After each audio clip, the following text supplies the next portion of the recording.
Makeup আমরা দুর্গাপুজোতে কম বেশি সবাই করবো, কিন্তু মেকআপ করার পর যে মেকআপটা বাড়ি এসে ক্লিন করতে হবে সেটা কজন করবো?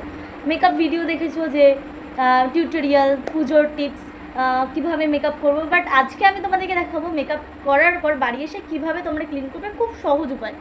একটা হলো এই নারকোল তেল। এইটা তোমাদের মানে কী বলে যে কোনো মেকআপকে খুব তাড়াতাড়ি ক্লিন করতে সাহায্য করবে। আমি একটা ড্রাই টিস্যু নিয়েছি, তো তোমরা চাইলে কটন প্যাডও নিতে পারো। এই যে মানে আমি যেটা করি, এই যে এরকমভাবে জাস্ট ক্লিন করব। প্রথমে মেকআপটাকে ভালো করে ক্লিন করাটা উচিত, কারণ আমরা মেকআপটা করে নিচ্ছি কিন্তু ক্লিন করছি না, এর জন্য কিন্তু ফেসে অনেক দাগ ছোপ হবে। তুমি যদি প্রপারভাবে যদি ক্লিন না করো তাহলে কিন্তু ফেসটা নষ্ট হয়ে যায়।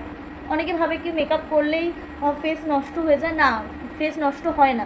তুমি যদি প্রপারভাবে স্কিনটাকে মেনটেন করো, কোনো দিনই মেকআপ করলে কিন্তু ফেসে কিচ্ছু হবে না।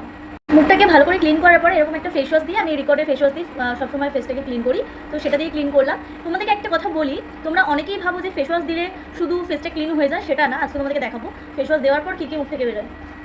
কিন্তু দেখো, তোমাদেরকে একটা জিনিস দেখাই, যে অনেকেই ভাবি যে ফেস ওয়াশ করে নিলাম, মেকআপ কিন্তু খুব সুন্দরভাবে ক্লিন হলো। এটা কিন্তু না। আমি কি করলাম, নারকোল তেল দিয়ে প্রথমে কিন্তু তুলেছি, তারপর আমি আবার ফেস ওয়াশ ইউজ করলাম। এবার কিন্তু আমি একটা ড্রাই টিস্যু না, ওয়েট টিস্যু দিয়ে ক্লিন করলাম। এই দেখো, দেখেছো কতটা প্রোডাক্ট এখনো ছিল। এবার কিন্তু প্রপার ক্লিন হলো। একটা জোভিসের টোনার ইউজ করেছো, তোমরা যে কোনো টোনার ইউজ করতে পারো।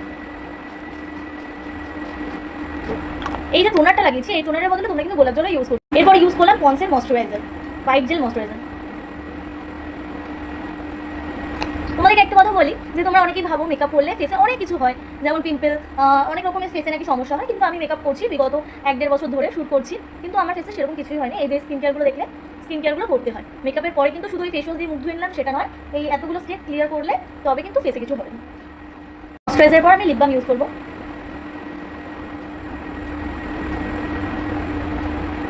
লিপ বাম ইউজ করলাম। এবার তোমরা যদি চাও কেউ যে লিপ বাম ইউজ করার আগে একবার লিপ স্ক্রাব করতে, তারা করতে পারো। আমি লিপ স্ক্রাব সপ্তাহে 2-3 বার করি, তার জন্য এখন